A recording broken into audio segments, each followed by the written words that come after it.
그날 제 가게 앞에 나타난 이는 3년 전 저를 버린 그놈이었어요.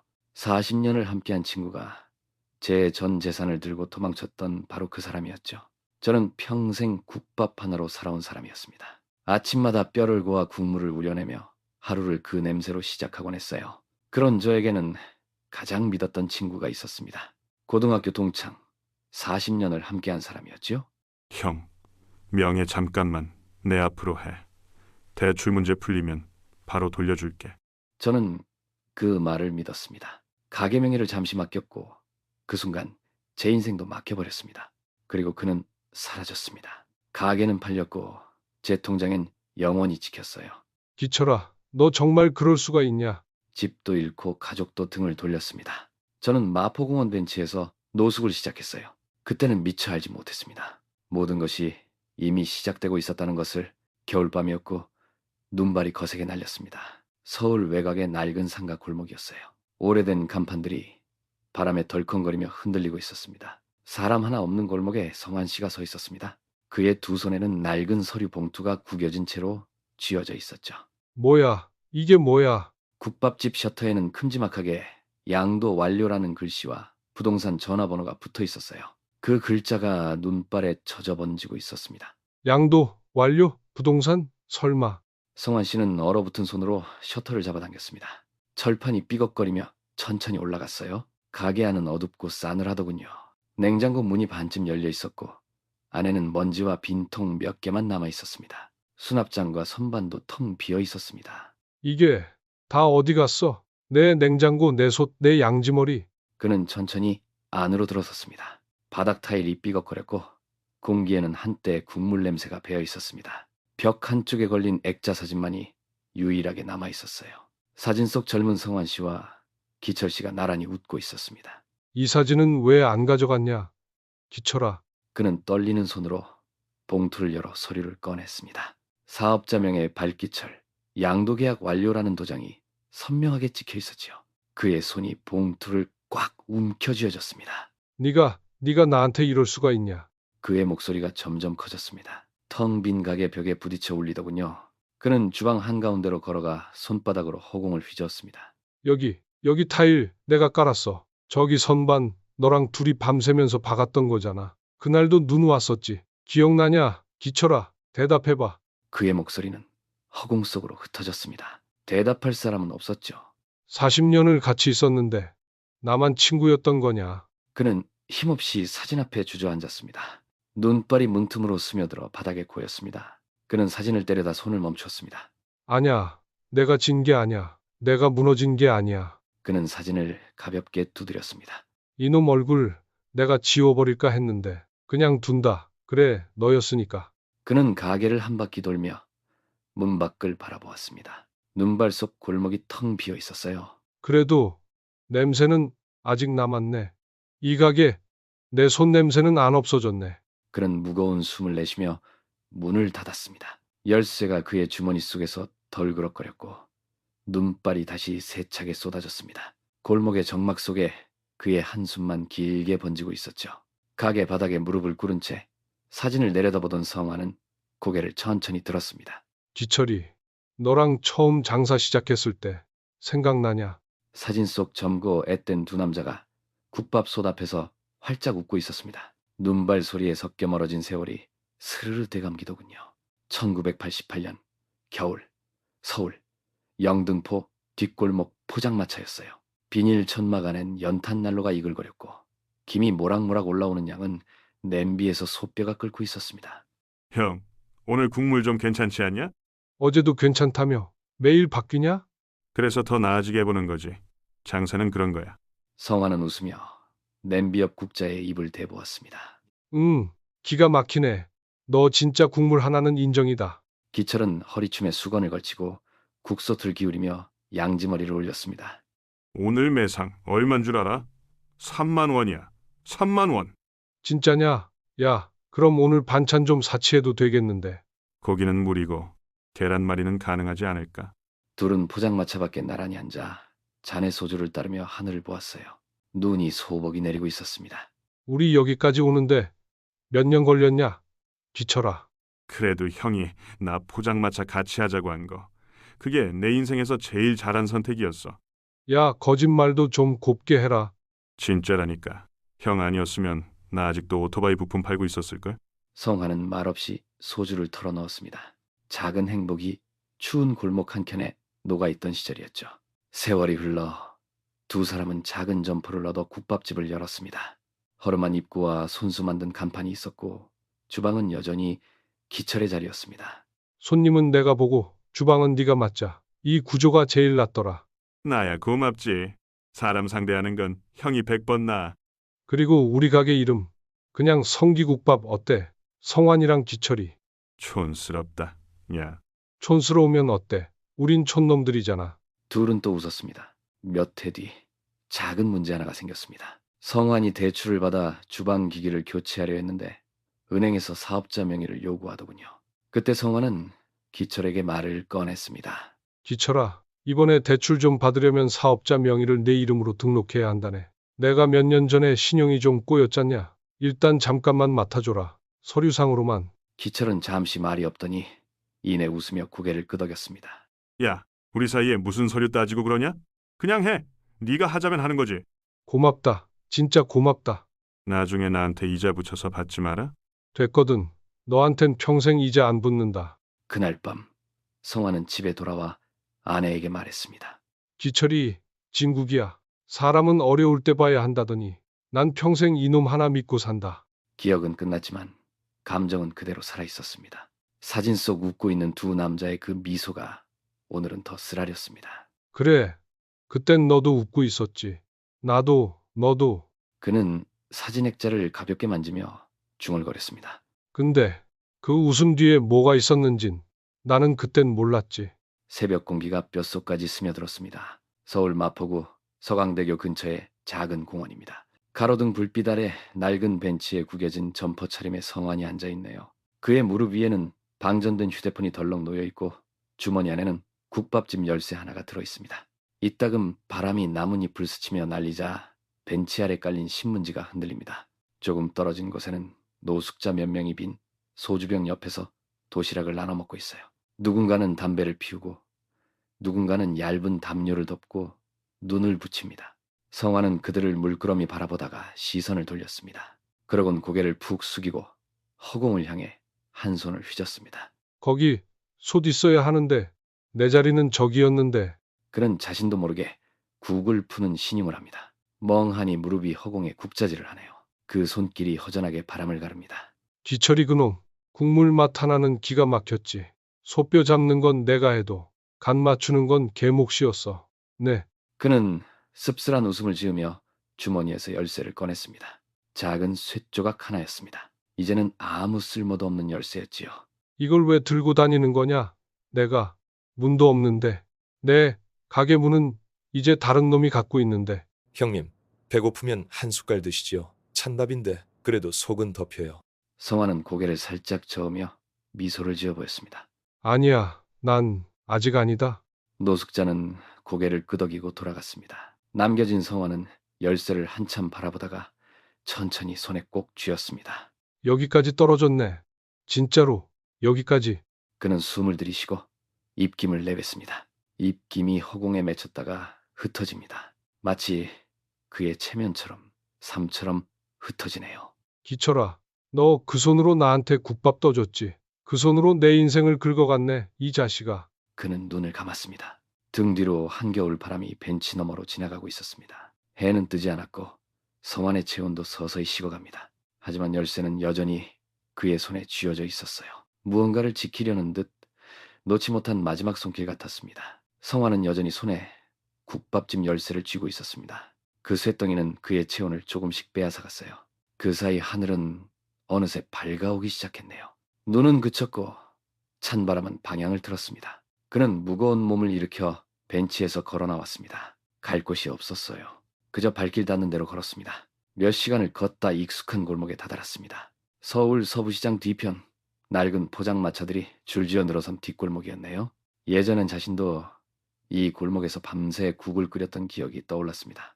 한 집 한 집 지나치던 중 비닐 천막 너머로 들려온 나측은 목소리에 그의 걸음이 멈췄습니다. 순대는 좀 식었는데 곱창은 방금 막 나왔습니다. 하나 더 드릴까요? 춘배냐? 춘배가 고개를 돌리더니 두 눈이 동그래졌습니다. 형님? 성환이 형님 맞지요? 성화는 허리를 펴는 것조차 어색해하며 고개만 살짝 끄덕였습니다. 형님, 이게 얼마만입니까? 세상에. 얼굴 왜 이리 야위셨어요? 여기 어서 들어오세요. 바람 들면 안 돼요. 성화는 조심스럽게 천막 안으로 들어섰습니다. 김이 자욱했고 구수한 냄새가 몸을 감쌌네요. 포장마차 안쪽엔 연탄 난로가 타오르고 있었고 한쪽에선 곱창이 지글거렸습니다. 앉으세요, 형님. 국밥 하나 바로 말아드릴게요. 이거 요즘 제가 잘 나간다고 해도 형님한테 배운 손맛 아닙니까? 됐어. 손님한테나 줘. 나는 그냥 형님, 입에서 그딴 소리 듣고 싶지 않아요. 저 곱창 솥에 손 담그게 한 게 누구였는데. 성화는 아무 말 없이 자리에 앉았습니다. 손은 여전히 얼어 있었고 눈은 피곤으로 젖어 있었어요. 잠시 뒤 앞에 국밥 한 그릇이 놓였습니다. 뜨거운 김이 피어올랐습니다. 무쇠 솥에서 뽑은 육수 위엔 대파가 송송 떠 있었고 고기도 넉넉히 올려져 있었네요. 드시죠. 속 풀릴 겁니다. 밥은 좀 꼬들하게 말았어요. 성화는 숟가락을 들었습니다. 국물을 한 입 삼키자 혀끝에서 어렴풋한 기억이 살아났습니다. 너 이거 간은 좀 줄여야겠다. 뼈 우릴 때 무 좀 더 넣어봐. 춘배는 웃었습니다. 그 말 들으니 살아있네요, 형님. 그놈도 그랬었지. 기철이 국물 하나는 끝내줬지. 춘배는 국자를 저으며 성환의 손을 바라봤습니다. 그 손은 여전히 크고 단단했으며 굳은 살이 그대로 남아 있었어요. 형님, 손은 아직 녹슬지 않았잖아요. 국물부터 다시 끓여봅시다. 말이 쉽지. 그릇 하나, 솥 하나도 없는데 뭘로 끓여. 솥은 제가 빌려드립니다. 자리도 드릴 수 있어요. 뭐라도 시작해야죠. 형님이 손 놓으면 형님답지 않잖아요. 성환은 잠시 말이 없었습니다. 숟가락을 국물에 담갔다가 꺼냈죠. 김이 수증기처럼 퍼지며 그의 눈가에 닿았습니다. 그놈한테 다 줬다 생각했는데 이 손은 남았구나. 그 손이면 됩니다. 시작은 그걸로 하죠. 성환은 천천히 고개를 끄덕였습니다. 세상 모든 걸 잃은 줄 알았지만 국물을 끓일 수 있는 손 하나만큼은 아직 살아 있었습니다. 성환은 여전히 그 손을 내려다보고 있었습니다. 그 손이 자신도 모르게 움직이고 있었어요. 어제까지만 해도 바닥에 쪼그려 앉아 얼어붙은 손을 감싸고 있던 그는 이제 다시 양지머리를 썰고 있었습니다. 서울 서부시장 어귀에요. 전봇대 옆 공터 한켠에 천막 하나가 바람에 펄럭이고 있었습니다. 김성환 국밥이라는 손글씨가 삐뚤빼뚤하게 써진 종이가 테이프로 붙어 있네요. 그 안에서 국소 튀김을 뿜고 있었습니다. 무쇠솥 안엔 양지머리와 사태가 오래도록 우러나고 있었죠. 작은 가스버너 위에서 뽀글뽀글 끓는 국물 소리가 한동안 꺼져 있던 성환의 시간을 조금씩 되살리고 있었습니다. 들깨는 마지막에. 파는 너무 많이 넣으면 안 되고 마늘은 볶아서 넣는 게 덜 쏘지. 성환은 손을 멈췄습니다. 자신도 모르게 중얼거리며 국을 저었더라고요. 그제야 깨달았습니다. 손이 여전히 기억하고 있다는 걸요. 별 수 없지.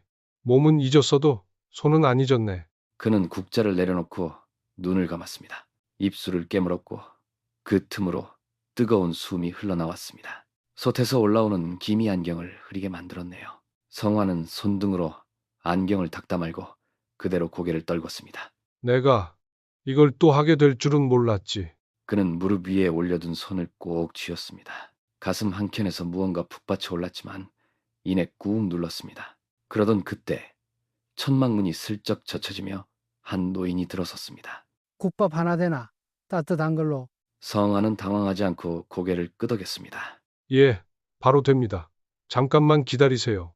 그는 얼른 밥 한 덩이를 꺼내어 뚝배기에 말고 국물을 조심스레 부었습니다. 수육 몇 점, 파, 들깨, 후추를 얹고 마지막엔 손등으로 국물 가장자리를 닦았습니다. 여기 조심해서 드십시오. 뚝배기 뜨겁습니다. 노인은 의자에 앉아 수저를 들었습니다. 첫 숟가락을 조심스레 뜨더니 천천히 입에 넣었지요. 잠시 후 숟가락을 내려놓고 성환을 바라보았습니다. 이거 예전에 땡땡 시장에 있던 그 국밥집 맛인데? 성환은 아무 말 없이 멈췄습니다. 거기 사장님이 김성한 씨였지. 그 양반 솜씨가 이래서 국물이 말이야 속이 뚫려. 성화는 천천히 고개를 숙였습니다. 그 국밥집은 없어졌습니다. 노인은 고개를 끄덕이며 다시 한 숟가락을 떴습니다. 참 아까운 가게였지. 이 국밥은 그 가게 맛이야. 고맙소. 말없이 성화는 그 말을 들었습니다. 아무도 모르게 그의 입꼬리가 아주 살짝 떨렸습니다. 국물 솥은 여전히 김을 피어올리고 있었습니다. 그 솥 안에서 삶이 다시 이어지고 있었습니다. 해가 기울자 시장 골목 어귀에는 어둠이 슬며시 깔리기 시작했습니다. 서부시장 입구 전봇대 옆 성안의 포장마차 천막에는 주황색 조명이 은은하게 번졌어요. 하얀 김이 비닐문 사이로 솟구치고 그 안에서는 무쇠솥이 묵직하게 국물을 끓이고 있었죠. 그의 이마에는 땀이 흘러내리고 있었습니다. 국자 하나, 솥 하나로 벌어지는 하루 장사였습니다. 간판 없는 국밥집은 이제 그 냄새와 손맛만으로 손님을 불러 모으고 있었어요. 처음엔 조용했죠. 그러다 한 명, 두 명 발걸음이 멈췄고 이제는 작은 포장마차 앞에 줄이 생기기 시작했습니다. 중년 남녀 부부가 손을 꼭 잡고 의자에 앉아 있었습니다. 남자는 건장했고 여자는 마스크 아래로 코끝이 빨갛게 물들어 있었어요. 여보, 이 집 맞지? 그때 기사에서 본대.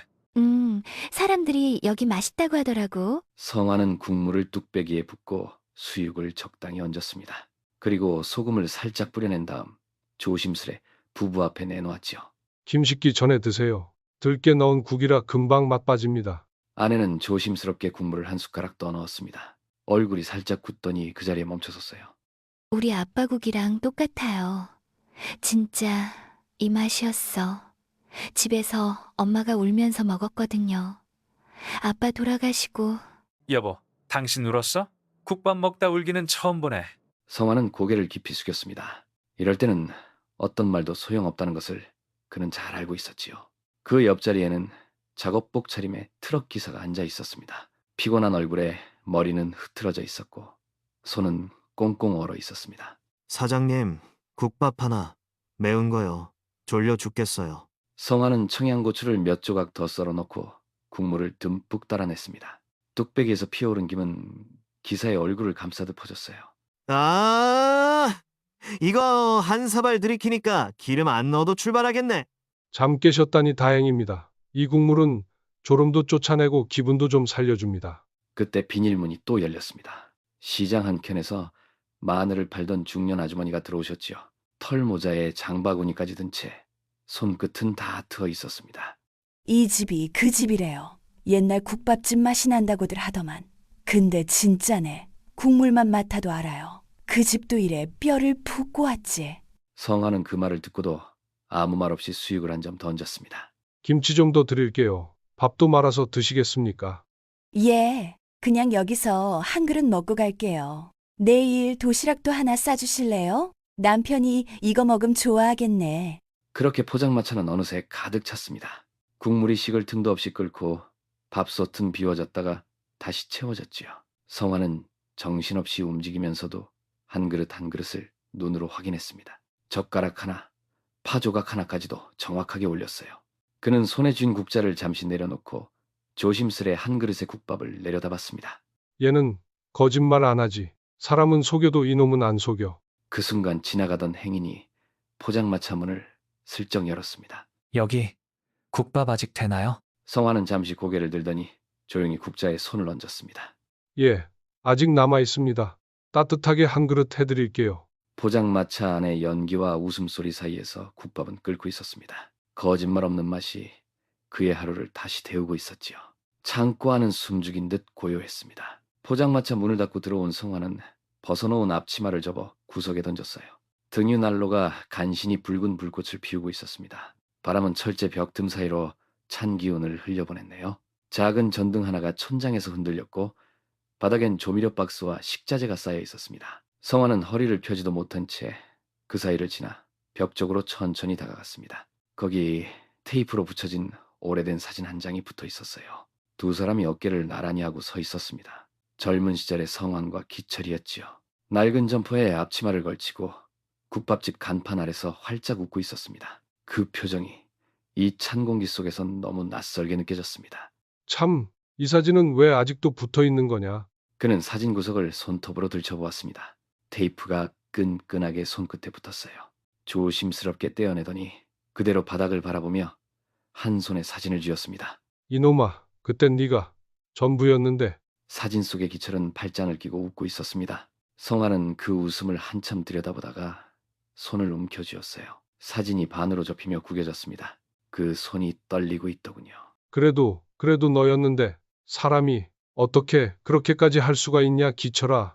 그는 갑자기 벽에 사진을 내던지듯 붙였습니다. 텅 소리가 나더군요. 접힌 사진이 벽에 붙은 채 흔들렸습니다. 성화는 난로 옆으로 휘청이며 돌아섰습니다. 숨을 크게 들이마셨습니다. 씨, 왜 이러냐? 갑자기 속이 뒤집혔습니다. 그는 배를 움켜쥐고 고개를 숙였어요. 입안이 쓰고 가슴이 타올랐습니다. 그는 난로 옆바닥에 엎드리다시피 주저앉았습니다. 구토가 튀어나왔고 남은 식은 컵라면 국물이 쏟아졌습니다. 손끝이 바닥을 짚었고 무릎이 떨리더군요. 왜 이러냐, 진짜. 내가 뭐가 그렇게 약해서. 고개를 들자 사진이 다시 눈에 들어왔습니다. 그 사진이 구겨진 채 벽에 붙어 있었어요. 기철의 웃음이 그 속에서 여전히 살아 있었습니다. 나는 아무것도 안 잊었어. 하나도 안 잊었다.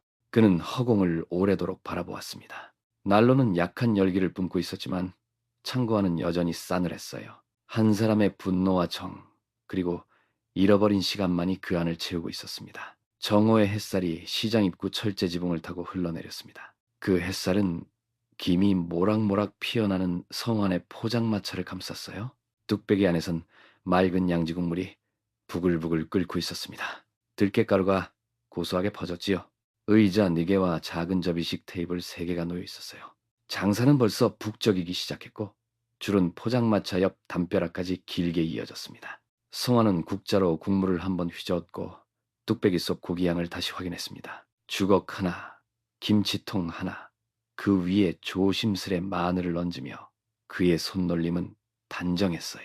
포장마차 비닐문을 열고 두 노부부가 들어섰습니다. 여보, 저분, 나 기억나는 것 같은데 그 국밥집 사장님 아니세요? 맞아. 저 국자 잡는 손, 그땐 젊으셨지. 어르신들, 어떻게 우리 기억 못 하실 수도 있어요. 늘 가던 그 집이 없어졌을 때 집에 와서 한참 울었어요. 그 국밥, 우리한텐 그냥 밥 한 끼가 아니었거든요. 그렇지. 속 썩은 날, 마누라랑 싸운 날, 허리 아픈 날도 그 국밥 한 그릇이면은 나았거든. 성화는 말을 잇지 못한 채 조용히 수육을 더 얹었습니다. 고기 위에 들깨를 톡톡 털고 고추기름은 살짝만 둘렀어요. 뚝배기를 내놓을 때 그는 눈을 깜빡이며 중얼거렸습니다. 국물, 예전 그 맛일진 모르겠지만 뜨겁게 우렸습니다. 노부인은 한 숟가락 조심스럽게 입에 넣었고 국물 맛을 음미하던 그 눈가가 벌써 촉촉해졌습니다. 여보, 맞지? 이게 그 국이야. 이건 속이 아니라 마음을 풀어주는 국이지. 성화는 그 말을 듣고 아무 말 없이 주방 안으로 고개를 돌렸습니다. 눈가가 붉어졌고 한마디 하려다 그만두고 국자에 다시 손을 얹었지요. 포장마차 앞 테이블엔 젊은 여성 2명이 앉아 있었습니다. 한 명은 핸드폰을 꺼내 국밥을 사진 찍고 있었고 두 사람은 수다를 떨었어요. 이 집 대박인데? 레트로 감성 장난 아니다. 국밥이 이렇게 깔끔할 수가 있나? 진짜다, 여기. 해시태그 뭐로 올릴까? 시장 맛집? 레트로 국밥? 진짜 진국 이걸로 해. 완전 딱이야. 그 대화를 들은 성화는 살짝 당황한 듯 웃었습니다. 포장마차가 SNS랑 연결될 줄은 몰랐기 때문이었어요. 하지만 그 웃음 뒤엔 어딘가 설레는 감정이 뒤섞여 있었습니다. 그 순간 정장을 입은 중년 남성이 조심스럽게 비닐문을 열고 들어왔습니다. 하얀 머리카락이 som긴 이마를 덮고 있었고 가슴팍에 서부시장 상인의 배지를 달고 있었지요. 여기 김성환 사장님 맞으시죠? 예, 맞습니다만 어르신은. 난 이 시장 상인회장입니다. 이름은 유창섭. 사장님 얘기 들으니 한번 와봐야겠더라고요. 성화는 얼떨떨한 얼굴로 고개를 숙이며 인사했습니다. 그는 어쩐지 말이 잘 나오지 않았습니다. 곧 국밥이 나가고 회장은 수저를 들었어요. 한 숟가락, 2숟가락, 표정은 거의 변하지 않았지만 수저질은 멈추지 않았습니다. 수육까지 깔끔히 먹고 나서야 그는 수건으로 입을 닦았습니다. 이거 진국이네요. 요즘 이런 맛 내는 데가 어디 있습니까? 이 시장에 꼭 필요한 집이에요, 여기. 성화는 입을 다문 채 고개를 숙였습니다. 말이 나오지 않았고 가슴이 뻐근했습니다. 눈시울이 화끈했지만 그는 웃으며 고개만 깊게 숙였지요. 감사합니다. 고맙습니다. 햇빛이 더 따뜻하게 퍼졌습니다. 포장마차 주위엔 계속해서 사람들이 모였고 시장 골목은 어쩐지 조금 더 활기를 띠고 있었어요. 그 가운데 성환의 국자는 멈추지 않았습니다. 그의 삶은 다시 사람들 사이에서 끓고 있었습니다. 저녁 장사를 끝낸 성환은 포장마차 문을 닫고 천천히 뒷골목으로 걸어 나왔습니다. 가로등 불빛이 희미한 골목에는 퇴근하는 상인들이 남긴 발자국 소리만 스산하게 울리고 있었어요. 작은 담배 가게 앞 낡은 파라솔 및 플라스틱 의자에는 정순이 앉아 있었습니다. 그 옆에는 공사장에서 막 돌아온 듯한 작업복 차림의 춘배가 담배를 물고 있었죠. 연기가 하얗게 피어올라 바람에 흔들렸습니다. 사장님, 오늘도 손님이 많더라고요. 다들 맛있다고 난리예요. 예, 덕분에 하루가 정신없이 갔습니다. 춘배는 잠깐 성환을 바라보다 담배를 한 모금 깊게 빨았습니다. 그 표정엔 망설임이 묻어 있었어요. 형님, 요즘 뉴스 안 보시죠? 성환의 손이 잠깐 멈췄습니다. 그 이름이 공기 중에 흩어지자 골목의 바람마저 멈춘 것 같았어요. 기철이가 왜? 춘배는 주위를 한번 둘러보고 목소리를 낮추었습니다. 뉴스에 나왔어요. 어느 건설 하청 사기건에 이름이 올라갔다고. 지금 지명수배랍니다. 어머, 그게 진짜야? 그 사람 얼굴 안 본 지 오래됐는데. 성환은 말없이 그 자리에 서 있었습니다. 입술이 굳어 있었고 손끝이 주머니 속에서 열쇠를 꼭 쥐고 있었어요. 담배 피우던 춘배가 눈치를 보다 한마디 더 건넸습니다. 사장님도 속 쓰릴 거라 생각했어요. 그래도 사람이 저렇게까지 떨어질 줄이야. 성환은 짧게 답했습니다. 그래, 벌 받는 거지. 받아야지, 죄 지었으면. 그의 목소리는 힘이 없었습니다. 말을 끝내자마자 그는 담배를 꺼내다가 다시 주머니에 넣었어요. 손끝이 살짝 떨렸습니다. 세상을 참 알 수가 없어요. 어제까진 어깨 으쓱하던 사람도 오늘은 성환은 고개를 끄덕였습니다. 골목 끝 시장 불빛을 바라보며 한 발 한 발 걸음을 옮겼습니다. 그는 속으로 묻고 있었습니다. 근데 왜 내가 더 쓰린 거냐고요? 지은 죄는 개가 졌는데 어째 마음은 내가 짓눌리는 거냐고. 그는 주머니에서 열쇠를 꺼내 잠시 바라보다 다시 넣었어요. 포장마차로 돌아가는 그의 어깨가 묘하게 무거워 보였습니다. 분노와 정, 고통과 이해가 한데 뒤엉킨 얼굴로 그는 골목을 벗어났습니다. 성환은 낡은 전기포트에 물을 붓고 라면을 하나 꺼내든 채 허리를 펴지 못한 채로 주방 겸 거실에 서 있었습니다. 방 안에는 갓 지은 밥 냄새 대신 국물 데운 냄새가 떠돌고 있었어요. 포장마차에서 돌아온 그는 땀이 채 마르기도 전에 벽에 기대어 있던 낡은 전기난로를 켜고 바닥에 주저앉았습니다. 그 앞에는 아들 재민과 며느리 수진이 다소 불편한 자세로 식탁에 마주 앉아 있었죠. 아버지, 오늘 장사 어땠어요? 뭐, 손은 좀 탔지. 요즘은 국물보다 추운 날씨가 단골을 만드는 법이야. 말끝을 흐리며 성화는 라면에 물을 부었어요. 젓가락으로 국수를 휘저으며 국물의 깊이를 가늠하듯 고개를 갸웃했습니다. 재민은 말을 이으려다 눈치 보는 듯 머뭇거렸죠. 아버님, 괜찮으시면 여쭤봐도 될까요? 응, 그 국밥집 명의 그거 왜 넘기셨어요? 그 사람, 그 기철이란 분한테요. 성화는 젓가락을 잠시 멈추었습니다. 김이 피어오르는 라면 위로 그의 시선이 멍하게 고정되어 있었어요. 그놈하고는 고등학교 때부터 친구였어. 밥도 같이 굶어봤고, 빚도 같이 갚았고, 그런 놈이었어. 그때 내가 신용이 안 돼서 대출이 안 나왔거든. 그래서 잠깐만 명예 좀 빌리자 했지. 그놈은 우리 사이에 그런 걸 따지냐며 웃더라. 재민은 숨을 한번 들이켰다가 내쉬었습니다. 근데 왜 아무 말씀도 안 하셨어요? 그 일이 벌어지고 나서도 저희한텐 성환의 목소리가 약간 떨렸습니다. 그걸 어떻게 말하냐. 내가 속았다고, 그렇게 바보처럼 당했다고. 내 자식 앞에서 그게 쉬운 일이냐. 그는 라면 국물을 한 숟갈 떠서 입에 넣으려다 말고 다시 내려놨습니다. 아버님, 저희 입장에선 그게 저희 삶이었어요. 그 가게가 재민이랑 우리 애기 미래였어요. 성화는 고개를 숙였습니다. 긴 침묵이 흘렀습니다. 내가 그 생각 못한 건 아니야. 근데 수진아, 나는 사람을 믿었어. 30몇 년을 같이 국밥을 퍼나른 놈이었다. 그 사람이 그럴 줄은 진짜 몰랐다. 그걸 너무 쉽게 믿으셨던 거예요.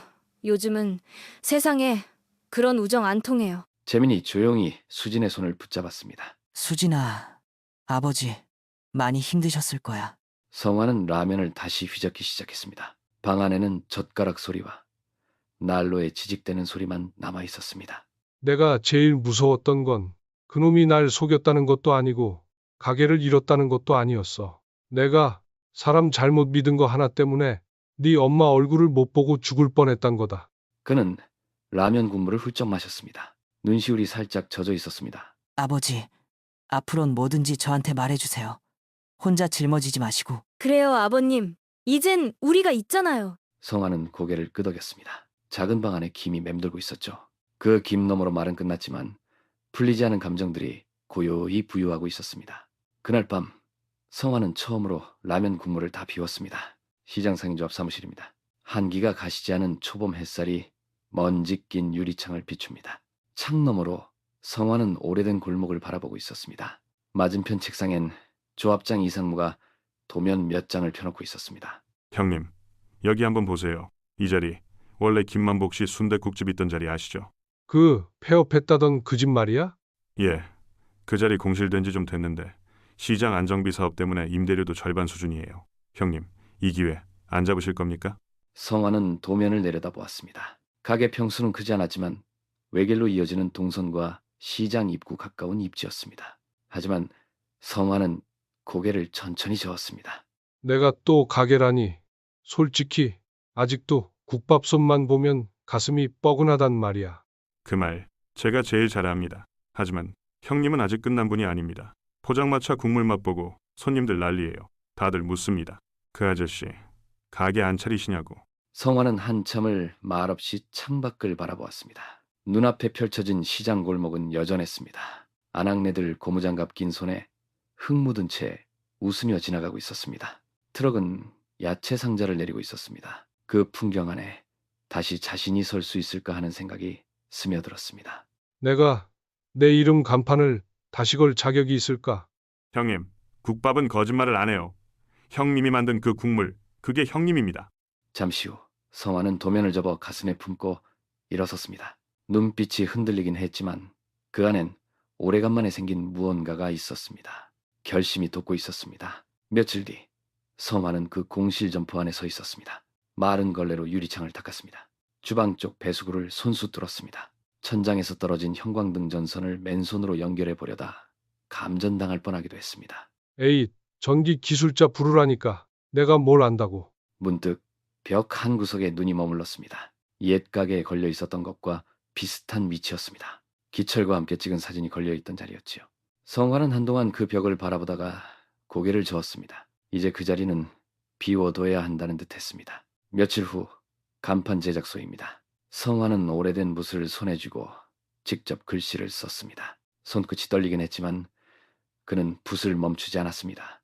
땡땡국밥, 이제는 내 이름으로 간다. 그렇게 새로 걸린 간판은 시장 골목 중간에 소박하게 매달렸습니다. 정갈한 한 글체였습니다. 보기 좋게 닦인 유리창이 반짝였습니다. 주방엔 새 국솥 하나와 오래된 칼도마가 자리를 지키고 있었습니다. 오픈 첫날입니다. 시장 상인들이 꽃다발과 떡을 들고 찾아왔습니다. 가게 앞엔 줄이 서기 시작했습니다. 단골로 보이는 노부부가 활짝 웃으며 가게 안으로 들어왔습니다. 아저씨, 우리 기억나시겠어요? 예전 그 가게에서 장날마다 들르던 사람들인데. 기억하죠? 순대 대신 수육 추가하시던. 허허, 맞네. 맞아. 성화는 웃었습니다. 말없이 주방에 들어가 국밥을 끓이기 시작했습니다. 그의 손은 정확했고 불 조절도 흔들림이 없었습니다. 국물이 끓는 소리, 고명이 얹히는 소리, 수저 부딪히는 소리, 모든 게 다시 돌아왔습니다. 오후가 되자 젊은 커플 하나가 들어와 사진을 찍었습니다. 여기 요즘 SNS에서 핫하대요. 포장마차 아저씨 국밥집. 헐, 우리도 인증샷 남기자. 그리고 잠시 후 시장 골목에 작은 취재 카메라 하나가 등장했습니다. 지역 케이블 방송국의 리포터가 카메라 앞에 섰습니다. 사장님, 국밥 하나로 다시 일어나셨다고 들었습니다. 비결이 뭘까요? 비결이요, 그런 건 없죠. 그냥 국물만 정직하게 끓였습니다. 국밥은 거짓말을 안 하니까요. 햇살이 간판 위로 내려앉았습니다.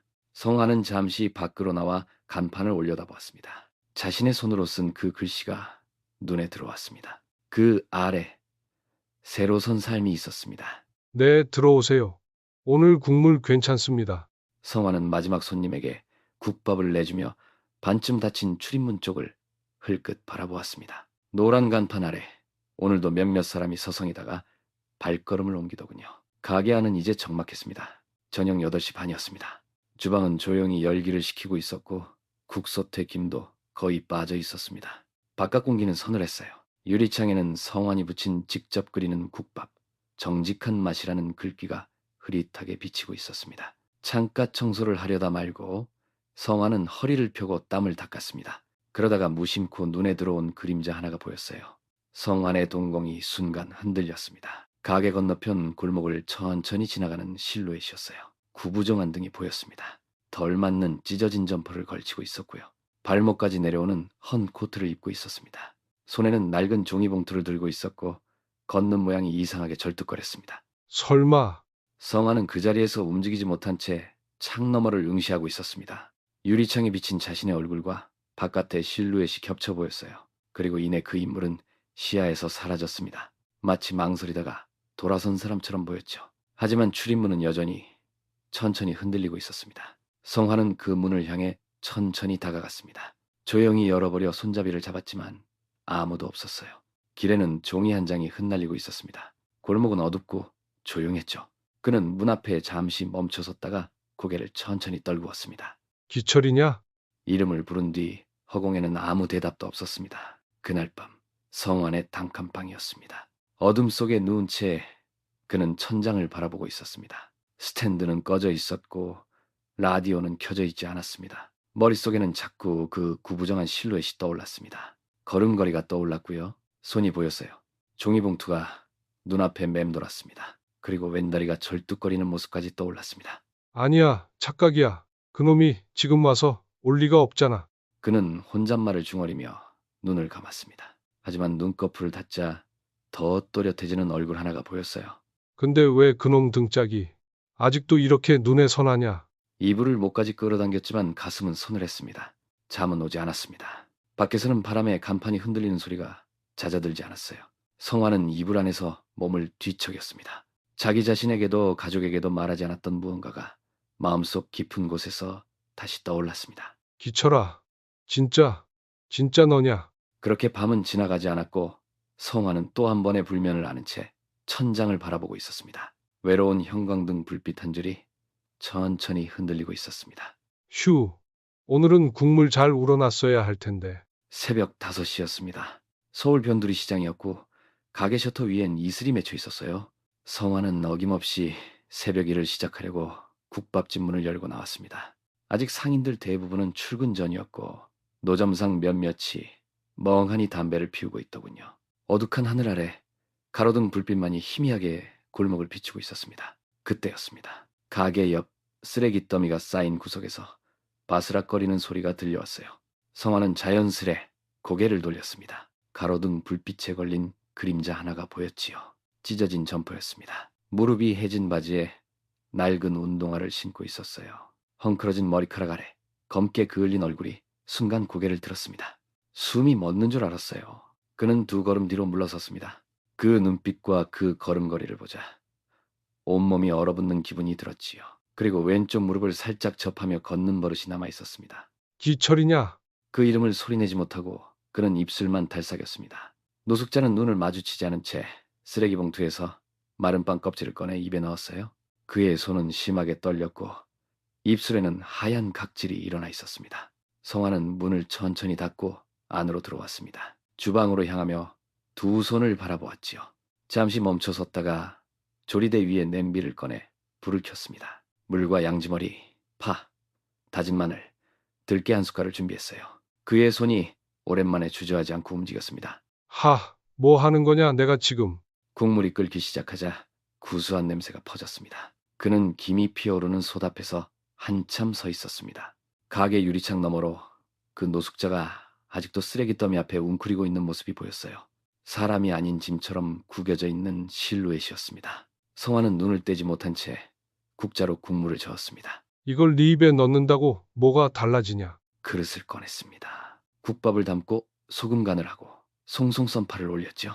하지만 성화는 가게 문 앞에 선 채 그 그릇을 두 손에 들고 서 있을 뿐이었어요. 발걸음이 떨어지지 않았습니다. 사람이 어떻게 그렇게 될 수가 있냐? 기철은 여전히 쓰레기를 뒤적이다가 갑자기 멈춰섰습니다. 무언가를 느낀 듯 성안의 가게 쪽으로 고개를 돌렸지만 곧 다시 고개를 숙였어요. 자존심 때문인지 아니면 눈치챘는지 몰랐습니다. 성안은 조용히 가게 문을 닫고 국밥 그릇을 조리대에 다시 내려놓았습니다. 뜨거운 국물 위로 김이 천천히 올라오다가 사라지더군요. 그는 국자 손잡이를 꽉 쥐었다가 놓았습니다. 한참을 그렇게 서 있었습니다. 기철아, 이게 네가 만든 결과다. 그런데 왜 내 속이 더 아프냐? 그는 조용히 불을 끄고 말았습니다. 방금 끓인 그 국밥은 한 숟갈도 떠지지 않은 채 점점 식어갔습니다. 유리창 너머 그 모습이 다시 나타났습니다. 눈발은 거세지지 않았지만 꾸준히 내리고 있었어요. 골목길 가로등 불빛 아래로 찢어진 점퍼 자락이 바람에 펄럭였죠. 성화는 국자손을 멈췄습니다. 김을 뿜는 국솥 위에서 막 들려오던 보글거리는 소리가 순간 멀게 느껴졌어요. 그 그림자는 유리문 앞에 멈춰섰습니다. 맞지, 너지? 손에 들려있던 행주가 바닥에 떨어졌습니다. 성화는 그대로 문 쪽으로 걸어갔어요. 유리문을 열자 찬바람이 안으로 밀려들었습니다. 문 앞엔 기철이 있었습니다. 그는 초췌해 보였어요. 머리는 떡져 있었고 점퍼는 어깨 부분이 찢겨나가 있었으며 신발은 짝짝이었죠. 발 밑에선 녹지 않은 눈이 삐걱거리는 소리를 냈습니다. 두 사람은 말없이 마주섰어요. 성화는 말없이 기철을 바라보다가 아무 말 없이 몸을 옆으로 틀었습니다. 문을 활짝 열었어요. 그리고 등을 돌리고 안으로 걸어 들어갔습니다. 기철은 문턱 앞에서 망설였죠. 몇 걸음 물러서는 듯 했으나 다시 천천히 문을 지나 안으로 발을 들였습니다. 고개는 여전히 숙여져 있었고 눈동자는 얼어붙은 듯 미동이 없었어요. 그들은 아무 말 없이 마주 앉았습니다. 주방 쪽 국솥에서는 여전히 국물이 끓고 있더군요. 국물에서 나는 마늘과 된장의 냄새가 가게 안에 퍼졌습니다. 따뜻했어요. 하지만 둘 사이의 공기는 여전히 싸늘했죠. 성화는 주전자에 물을 붓고 버너 위에 올렸습니다. 무언가 말할 듯 하다가도 입을 닫았어요. 대신 국자를 들어 국밥을 한 그릇 퍼담기 시작했습니다. 국물은 아직 살아있다. 기철은 대답하지 않았습니다. 눈만 멍하니 국솥을 바라볼 뿐이었어요. 그의 손은 무릎 위에서 가늘게 떨렸습니다. 성화는 그릇을 내밀며 천천히 말했죠. 배 고프지? 말 없으면 배고프단 걸로 알란다. 성화는 반찬 없이 깍두기 하나 얹은 국밥을 내밀었습니다. 그 동작엔 과거의 익숙함이 묻어 있었어요. 기철은 그릇을 쳐다보았습니다. 한참을요. 그리고는 두 손으로 조심스럽게 받았죠. 수저를 쥐려다 말고 그대로 국밥 그릇을 바라보며 중얼거렸습니다. 이 냄새 그대로네. 성화는 대답하지 않았어요. 기철은 수저를 들어 국밥을 한 숟갈 떴습니다. 천천히 입에 넣고 씹지 않고도 그냥 넘겼죠. 이마에 주름이 일었고 손이 부르르 떨렸습니다. 형, 미안해. 그 말이 떨어지는 순간 기철의 어깨가 떨리더니 고개를 숙이고 흐느끼기 시작했습니다. 그가 눈물을 쏟는 모습은 처음이었어요. 국밥 위로 눈물이 뚝뚝 떨어졌습니다. 나도 그날 이후 하루도 편한 날이 없었어. 근데 다시 돌아올 때가 여기밖에 없더라. 성화는 국밥 그릇을 바라봤습니다. 그릇 가장자리에는 기철의 눈물이 고이고 있었죠. 내가 사람 하나 잘못 본 죄지. 그런데 말이다. 그 죄값 누가 더 많이 치렀는지 난 아직도 모르겠다. 기철은 대답하지 않았습니다. 얼굴을 감싸고 어깨를 들썩였죠. 국밥을 다 먹지도 못한 채 그는 거기서 무너졌습니다. 성화는 말없이 그를 바라보다가 가만히 국솥에 국자를 다시 담갔어요. 국물이 여전히 끓고 있었습니다. 왜 돌아왔냐? 말을 먼저 꺼낸 이는 성환이었습니다. 그의 목소리는 담담했지만 말끝에 밴 건 오래삭인 매운 국물처럼 시렸어요. 기철은 아무 말도 하지 않았습니다. 여전히 앉은 채 식은 손으로 그릇을 잡고 있었네요. 찢어진 점퍼 사이로 삐져나온 손목은 까맣게 그을려 있었고 손가락 마디마다 갈라진 피딱지가 앉아 있었습니다. 말이라도 해. 넌 항상 먼저 말을 했잖아. 웃기게도 그땐 그 말들이 다 진심 같았어. 기철은 작게 고개를 숙였어요. 국밥 위로 김이 오르며 얼굴을 덮었지만 그 아래로 흐르는 눈물만은 숨길 수 없었죠. 여기 말고는 갈 데가 없더라. 그럼 올 생각도 하지 말았어야지. 갈 데 없다고 남의 인생 팔아먹는 놈이 어디 있어. 그땐 나도 정신이 아니었어.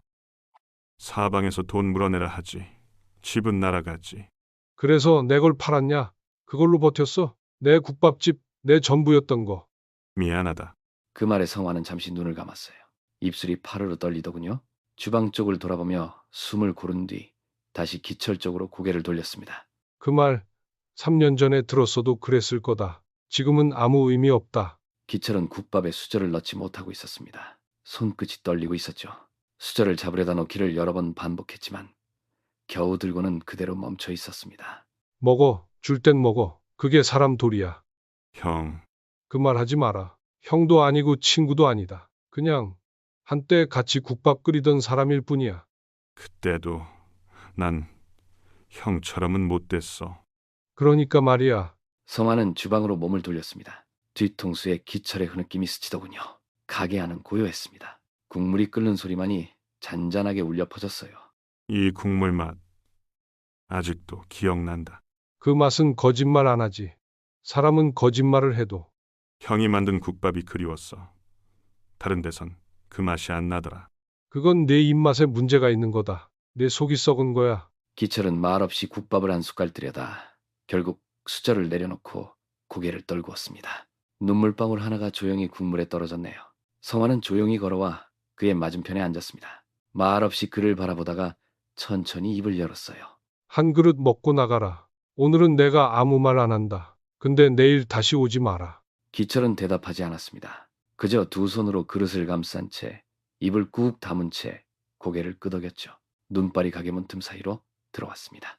국밥은 식어가고 있었고 성환의 눈에는 다시 끓기 시작하는 감정이 천천히 떠올랐어요. 말없이 그렇게 오래 앉아 있었습니다. 한때 친구였던 두 사람 사이엔 국밥 한 그릇과 뜨거운 김 그리고 3년치의 침묵이 떠 있었습니다. 고맙다 형. 기철은 그 말을 끝내고도 한참 고개를 들지 못했습니다. 국밥 그릇 앞에 앉은 채 마치 세상 모든 죄를 떠안은 사람처럼 어깨를 떨며 울고 있었어요. 성화는 주방 너머에서 낡은 국솥 뚜껑을 조용히 열었습니다. 김이 피어오르며 가게 안은 다시 익숙한 냄새로 가득해졌습니다. 손님들 몇몇은 묵묵히 국밥을 뜨고 숟가락 부딪히는 소리만 천천히 흘렀죠. 기철은 조심스럽게 숟가락을 들었습니다. 손은 여전히 떨리고 눈은 충혈돼 있었어요. 국밥 한 숟갈을 떠서 입에 넣고 씹었습니다. 고개를 들지 못한 채 국물 맛에 혀끝이 먼저 반응하더군요. 이 맛 그대로네. 예전 그 맛이야. 형이 끓이던 그 국물. 지금은 내가 혼자 끓인다. 내가 다 망쳤는데도 형은. 성화는 조용히 국밥을 하나 더 끓이며 말을 이었습니다. 이 국밥 한 그릇. 그게 네가 뺏은 가게에서 나던 냄새다. 그때는 나눠 끓였지만 지금은 내 손 하나로 만든 거다. 기철은 다시 고개를 숙였습니다. 숟가락을 내려놓고 두 손을 모으더군요. 마치 기도라도 하듯 조용히 모은 손이었습니다. 미안하다. 정말 미안하다. 내가 사람 노릇을 못했어. 형 믿어준 거 그거 내가 짓밟은 거지. 믿음은 값이 없다. 그래서 더 비싸다. 기철은 흐느끼며 겨우 고개를 들었습니다. 눈물로 젖은 얼굴과 얼룩진 점퍼, 세월의 흔적이 묻은 손이 고스란히 보였어요. 가게 안의 사람들은 말없이 그 광경을 지켜보고 있었습니다. 서장님, 물 좀 더 주세요. 성화는 말없이 물병을 채워 들고 갔습니다. 그리고 다시 돌아와 조용히 말했습니다. 한 그릇 먹고 나가라. 기철은 고개를 끄덕였습니다. 그는 더는 말이 나오지 않는 듯 그릇을 조심히 두 손으로 감싸 안고 남은 국밥을 떠먹기 시작했어요. 성화는 주방 안에서 천천히 묵묵히 다음 손님의 그릇을 준비했습니다. 고개를 숙인 채 더는 아무 말도 하지 않았습니다. 밖은 아직 눈이 조금씩 흩날리고 있었네요. 국밥은 말이 없지. 대신 기억은 하지. 기철은 마지막 한 숟갈까지 다 먹고 그릇을 두 손으로 들어 고개를 숙였습니다. 형, 이거 내 인생에서 제일 무거운 한 그릇이었다. 성화는 조용히 등을 돌렸습니다. 그리고 뒷문 너머로 비치는 겨울 아침 햇살을 바라보았어요. 그 순간 가게 안은 조용했지만 무언가 큰 것이 끝나고 또 다른 무언가가 시작되고 있음을 느꼈습니다. 형, 나도 망했어. 나도 다 잃었어. 그 목소리는 가게 천장에 부딪혀 가라앉았습니다. 국밥집 안에 있던 몇몇 손님들은 숟가락을 멈추고 그를 빤히 쳐다보더군요. 기철은 식탁 끝을 부여잡고 숨을 몰아쉬었습니다. 이내 무릎을 꿇었어요. 바닥에 무릎이 닿는 순간 그가 꾹꾹 눌러왔던 울음이 터져 나왔습니다. 그는 고개를 푹 숙이고 바닥을 바라봤습니다. 두 손이 바닥을 긁듯이 떨리고 있었죠. 눈물과 콧물이 동시에 떨어져 내렸습니다. 성화는 부엌 쪽에서 국을 젓고 있었습니다. 그의 얼굴에는 감정이 거의 드러나지 않았어요. 김이 오르는 큰 손 옆에서 국자를 돌리며 마치 아무 일도 없는 듯 묵묵히 움직였지요. 처음엔 잠깐만 빌릴 생각이었어. 형, 돌아오면 돌려줄 생각이었어. 근데 돈이 사람을 잡아먹더라. 내가 그걸 알면서도. 그는 고개를 더 숙인 채 바닥만 바라봤습니다.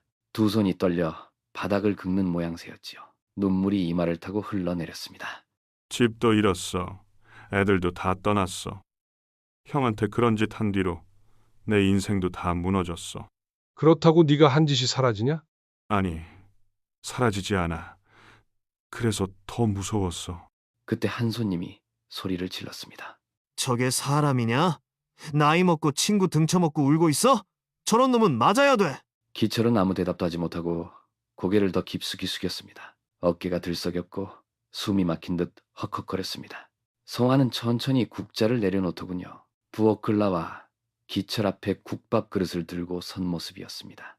말없이 그릇을 채워 기철 앞에 놓았어요. 국밥 더 먹어라. 울든 말든 배부터 채워. 기철은 떨리는 손으로 그릇을 받았습니다. 눈물이 뜨거운 국물 위로 떨어졌지요. 숟가락을 들어 한 입 먹으려다 손을 떨며 내려놓았습니다. 형이 이 국밥 퍼줄 줄 몰랐어. 이게 네가 뺏은 가게 맛이다. 네가 앉았던 자리, 네가 부숴버린 내 삶, 이 국물에 다 남아있다. 손님들은 다시 조용히 밥을 먹기 시작했습니다. 저 국밥이 저놈 벌이다. 기철은 두 손으로 그릇을 감싸 안고 천천히 국밥을 떠 입에 넣었습니다. 입술이 떨렸고 눈에서 다시 눈물이 터져 나왔습니다. 미안하다. 형, 나 이제 어떻게 살아야 하냐? 성화는 잠시 그를 바라보다가 다시 부엌으로 돌아갔습니다. 큰 솥 뚜껑을 열고 국을 저었습니다. 그건 내가 알려줄 일이 아니다. 기철은 고개를 떨군 채 국밥을 먹었습니다. 손님들은 조용히 그 광경을 지켜봤습니다. 뜨거운 국물 냄새와 눈물 냄새가 뒤섞인 국밥집 안은 그날 유난히 무거운 기운이 감돌았어요. 밖에서는 눈발이 더 굵어지고 있었습니다. 그 소리는 오래된 기억들이 다시 내려앉는 것처럼 조용히 가게 안으로 스며들더군요. 국물은 거짓말을 안 해. 성화는 국자를 내려놓고 천천히 뚜껑을 닫습니다. 소단에서 피어나던 뜨거운 김이 순식간에 식어 천장 쪽으로 흩어지네요. 기철이 떠난 자리 문 옆바닥에는 그가 남기고 간 물이 만든 흔적이 열게 번졌습니다. 그 자리를 한참 바라보다가 성화는 조용히 걸어가 문을 닫았어요. 찬 기운이 슬며시 가게 안으로 밀려들었다가 이내 문틈에 갇혀 사라집니다. 그는 국밥집 안을 천천히 둘러봅니다. 낡은 간판, 오래된 벽시계, 해진 식탁과 의자들이 눈에 들어오네요. 이곳은 처음부터 성환의 터전이었어요. 나는 내 자리 지켰고 너는 거기까지였구나. 그는 벽 한편에 걸린 예전 사진을 조용히 바라봅니다. 젊었을 적 가게 앞에서 웃고 있던 자신과 기철이 보였어요. 그 웃음이 무색할 만큼 모든 게 지나간 때였습니다. 그러나 그는 사진을 떼어내지 않네요. 그저 다가가 조용히 먼지를 털어냅니다. 그래도 그땐 진심이었겠지. 그때만큼은. 다시 주방으로 들어간 성화는 남은 국물을 작은 통에 덜었습니다. 내일 아침에 쓸 육수입니다. 하루하루를 이어가는 방식도 손으로 하나하나 해내는 일이었습니다. 그의 손등에는 주름과 불로 입은 자국, 칼에 긁힌 상처들이 선명하게 남아 있습니다. 그 손이 바로 이 가게 국밥을 지켜온 손이었지요. 결국 복수라는 것도 별거 없더라. 남 욕하는 데 쓸 시간에 국 하나 더 끓이는 게 낫지. 그는 포장지에 남은 파를 썰고 다시 불을 지핍니다. 뜨거운 솥 속에서 다시 육수가 우러나기 시작하네요. 그 국물 소리마저 이 공간에서는 하나의 말처럼 들립니다. 한 그릇으로 사람 무너뜨릴 수 있다는 거 나도 처음 알았어. 그는 주방 의자에 앉아 잠시 눈을 감습니다. 떠오르는 것은 분노가 아니라 쓰디쓴 정입니다. 그 정 때문에 그는 국자를 놓지 않았고 그 정 때문에 한 그릇 국밥으로 기철을 다시 마주한 겁니다. 끝난 거 아니다. 내 삶은 아직 계속된다. 국밥도 나도. 그 순간 가게 밖에서 바람이 유리창을 스칩니다. 간판이 다그락 흔들리고 조용하던 가게 안에 아득한 새벽빛이 스며듭니다. 성화는 조용히 눈을 뜨고 일어섭니다. 국물이 다시 끓기 시작했습니다. 그것은 다시 하루가 시작된다는 신호였습니다. 사장님, 국밥 2그릇 추가요. 성화는 고개를 끄덕이며 양지머리를 다시 썰었습니다. 아직 이른 점심시간이었지만 가게는 이미 반쯤 차 있었어요. 국물이 팔팔 끓는 솥 앞에서 그는 묵묵히 손을 올렸습니다. 익숙한 움직임이었고 잔소리도 군더더기도 없이 정확한 칼질과 국물 간맞춤이 이어졌어요. 문이 열렸습니다. 무거운 군화 소리가 들렸습니다. 제복을 입은 두 남자가 들어왔어요. 순간 가게 안이 조용해졌습니다. 이기철 씨 계십니까? 기철은 벽 쪽 자리에 앉아 있었습니다. 성환이 준 국밥을 반쯤 비운 채 고개를 푹 숙이고 있었어요. 손은 여전히 부들부들 떨리고 있었습니다. 예, 나예요. 서울중앙지검 경제수사과입니다. 이기철 씨는 현재 사기 및 배임 혐의로 지명수배 중입니다. 체포하겠습니다. 기철은 저항하지 않았습니다. 천천히 일어나 성환을 힐끗 바라봤어요. 눈에는 기어이 눈물이 맺혀 있었습니다. 형, 미안하다. 내가 진짜. 형사가 조용히 수갑을 채웠습니다. 쇠가 맞닿는 소리가 났어요.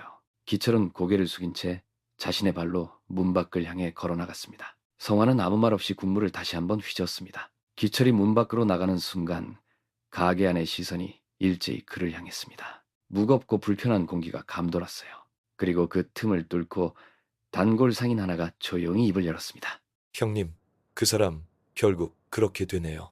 성화는 대답 대신 조용히 양지머리를 다시 썰었습니다. 국밥 그릇에 밥을 퍼담고 다진 파와 마늘을 올렸어요. 다른 상인이 말을 건넸습니다. 사장님이니까 그렇게 참아낸 거죠. 웬만한 사람 같았음 진작에 경찰에 넘겼지. 사장님, 고생 많으셨어요. 그간 소가리도 많으셨을 텐데 오늘 진짜 수고 많으셨어요. 이제야 진짜 형님이 다시 돌아온 것 같아요. 말 한마디 한마디에 성화는 고개를 숙였습니다. 그리고 짧게 단 한마디를 꺼냈어요. 다 지나간 일입니다. 그 한마디에 모두 조용해졌습니다. 가게 안은 다시 뜨거운 국물 냄새로 가득 찼어요. 삶의 냄새, 기다림의 냄새였습니다. 그날 오후 가게 앞에는 작은 종이 쪽지가 붙어 있었습니다. 쪽지에는 진짜 국밥, 진짜 사람, 이 집에 다 있다고 적혀 있었어요. 그리고 성화는 국물솥 앞에 다시 섰습니다. 팔을 걷고 땀을 훔치며 고개를 들었어요. 문 밖으로는 사람들의 발걸음이 끊이지 않았고 그 속에서 그는 여전히 묵묵히 국을 끓이고 있었습니다. 삶은 그렇게 다시 끓고 있었습니다. 문 닫습니다. 조심해서 들어가세요. 깊은 밤입니다. 국밥집 철문이 철컥하고 닫히자 시장 골목은 다시 고요해졌어요. 싸늘한 바람이 바닥에 흩어진 종이 조각을 굴렸습니다. 성화는 천천히 조리대를 정리하며 앞치마를 벗었어요. 익숙한 동작이었습니다. 수십 년 해온 일이지만 오늘은 유독 손끝이 무거웠어요. 그는 국밥 솥 뚜껑을 열었습니다. 아직 김이 모락모락 피어오르고 있더군요. 무쇠 솥안의 국물은 하루 종일 수많은 손님을 받아냈지만 여전히 깊고 묵직한 향을 품고 있었습니다. 성화는 말없이 솥 뚜껑을 덮었어요. 벽 한쪽에 액자 하나가 걸려 있었습니다. 성환과 기철이 젊은 시절 우통을 벗고 앞치마만 두른 채 주방 앞에서 웃고 있는 사진이었어요. 뒤에는 오래된 간판이 흐릿하게 보였습니다. 정성국밥이란 글씨가 어렴풋했죠. 성화는 액자 앞에 서서 사진을 뚫어지게 바라봤습니다. 참 오래됐지. 그는 손을 뻗어 유리 위에 덮인 먼지를 살짝 털었어요. 사진 속의 자신은 지금보다 한참 젊어 보였습니다. 눈가에 주름도 없고 손등에 굳은 살도 없던 시절이었죠. 그리고 기철도 웃고 있었습니다. 순박한 배신이라는 단어를 몰랐던 얼굴로요. 그래도 너였는데. 입술이 떨리더군요. 그는 손등으로 입을 훔쳤습니다. 국밥솥 옆 작은 상 위엔 반쯤 남은 소주병이 놓여 있었어요. 성화는 서랍에서 작은 잔을 꺼내 조심스럽게 따랐습니다. 투명한 수리잔을 채우며 조용한 소리를 냈어요. 그는 국밥솥 옆 오래된 나무 의자에 앉아 잔을 들었습니다. 눈앞에선 사진이 흐릿하게 흔들렸지요. 그날 밤 기억나냐, 기철아. 네가 처음 국물 내보겠다고 해놓고 고춧가루 한 주먹이나 쏟아붓던 거. 그는 잔을 들고 천천히 입에 가져갔습니다. 목을 타고 넘어간 소주는 따뜻하지도 차갑지도 않은 중간의 감정 같았어요. 사람이 사람한테 그럴 수 있단 거. 나도 몰랐다. 입꼬리가 천천히 일그러졌습니다. 소리 없는 눈물이 눈가에 고였어요. 그는 잔을 조심스레 내려놓고 국밥솥에 손을 얹었습니다. 미지근한 열기가 손바닥을 감쌌습니다. 용서는 못하겠어. 그건 평생 안 될지도 몰라. 그는 멈칫하다가 잔에 술을 다시 따랐습니다. 그리고 사진을 바라보며 조용히 말을 이었지요. 근데 정은 남았더라. 어쩌겠냐. 그게 우리였던 거지. 그 순간 밖에서 찬바람이 유리창을 흔들었습니다. 성화는 그 바람 소리에 문득 고개를 돌려 창밖을 바라봤어요. 기철이 처음 다시 돌아온 날도 이런 겨울밤이었지요. 그는 눈가에 눈물을 손등으로 툭 닦고 조용히 웃었습니다. 오래도록 견뎌온 사람만이 지을 수 있는 웃음이었어요. 그래도 이 국물은 안 변했어. 얘는 거짓말 안 하니까. 그는 국밥솥 안을 바라보며 다시 잔을 들었습니다. 그리고 천천히 아주 조용히 술을 목으로 넘겼습니다. 사진 속 두 사람은 여전히 웃고 있더군요. 과거의 시간이 그 자리에서 멈춘 듯 변함없이. 불 좀 줄여라. 넘치면 다시 우려야 돼. 네, 아버지. 이 정도면 될까요? 좋아. 거봐, 손에 감이 있다니까. 가게 안에는 은은하게 피어오르는 김과 따뜻한 국물 냄새가 퍼졌습니다. 국밥집 문이 열리자 단골 손님들의 발걸음이 하나둘 들어왔네요. 사장님, 오늘은 된장 좀 더 넣은 거예요? 냄새가 아주 구수하네. 장독에서 막 퍼온 겁니다. 속 풀리는 데는 그게 최고죠. 이 집은 참 국물 하나로 기분이 풀려요. 아들 레미가 도와주는 거예요? 보기 좋다. 재미는 쑥스럽게 웃으며 국을 휘저었습니다. 성화는 뒤에서 그 모습을 바라보다 조용히 고개를 끄덕였어요. 얘도 이제 제법 사람 됐지요? 사장님 닮아서 손맛이 있나 봐요? 아직 멀었죠. 밥솥만 봐도 땀부터 흘리는 놈인데. 에이, 그건 아버지가 솥뚜껑을 안 닫아놔서 그렇죠. 말대꾸는 누가 가르쳤다냐? 가게 안에는 금세 웃음이 번졌습니다. 성화는 국을 하나 떠서 조심스럽게 입에 가져가더군요. 오래된 버릇처럼 혀끝으로 먼저 뜨거움을 느끼고 다시 목으로 넘겼습니다. 깊은 숨과 함께 고개를 끄덕이더군요. 이제 좀 제맛이 난다. 비결이 뭐예요, 아버지? 시간이지. 재료도 손도 다 따라오지만 결국 국물은 기다림이야. 그 말에 재미는 조용히 국자를 내려놓고 아버지 옆에 앉았습니다. 잠시 두 사람은 말없이 솥을 바라보았어요. 밖에서는 바람이 불어가게 유리창이 살짝 떨렸지만 안은 고요하고 따뜻했습니다. 아버지, 응? 이제 좀 마음 편하세요? 그런 질문은 밥 다 먹고 해라. 둘은 웃었습니다. 마치 오래된 장독대 위에 눈이 소복이 내리듯 웃음은 조용하고 느리게 퍼졌어요. 성화는 국밥 한 그릇을 직접 말아 재민 앞에 내밀었습니다. 자, 이게 진짜 내 몫이다. 천천히 먹어. 뜨거울 땐 말도 삼켜야 되니까. 그 국밥 한 그릇에는 오랜 시간 눌러왔던 체념과 분노, 회한과 사랑이 녹아 있었어요.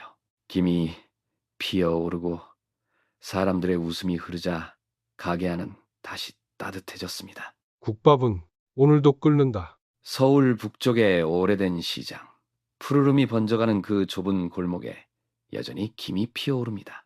성안의 국밥집 간판은 손때 묻은 나무 그대로입니다. 하지만 이제는 방송 촬영 안내 팻말이 붙어 있군요. 사장님, K채널에서 연락 왔어요. 시장 명물로 소개된답니다. 인터뷰 좀 해주셔야겠어요.